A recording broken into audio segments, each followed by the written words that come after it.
జై Sriram. Good morning రేఖ. జై శ్రీరామ్. శుభోదయం అండి. ఏం చేస్తా? ఇదిగో మీరు టీ పెట్టాలి కదా. టీ పెడుతున్నావా? టీ పెట్టాలి. సండే పూరి పిండి నానబెట్టాలి, కర్రీ చేయాలి, పూలు మళ్ళీ ఉన్నాయి.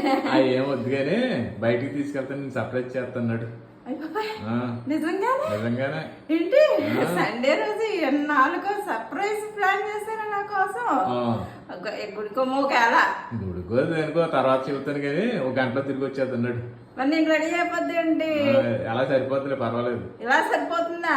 ఇలా సరిపోతుంది. ఊళ్ళోనే అంటున్నారు. అసలు ఏంటి సర్ప్రైజ్ ఏంటి నాకు చెప్పరా? ఇప్పుడు ఏం చెప్పం కాదు. నాకు బోల్ పనులు ఉన్నాయండి బాబు. ఇప్పుడే పనులు తర్వాత చూసుకోవచ్చు కానీ ఒక గంటలో వచ్చేస్తాం కదా నాడు. సరే అయితే. హాయ్ ఫ్రెండ్స్, అందరికీ శుభోదయం. అందరికీ హ్యాపీస్ అండి. అందరూ ఎలా ఉన్నారు? బాగున్నారా? మేమైతే చాలా బాగున్నాం. ఏంటో మీ బావగారు నాకు సర్ప్రైజ్ ఇస్తారంట. చూద్దాం సండే సర్ప్రైజ్ ఏంటో. వచ్చాక ఇంకో వీడియో పెడతానండి అక్కడ తీసుకెళ్ళారు ఏంటన్నది.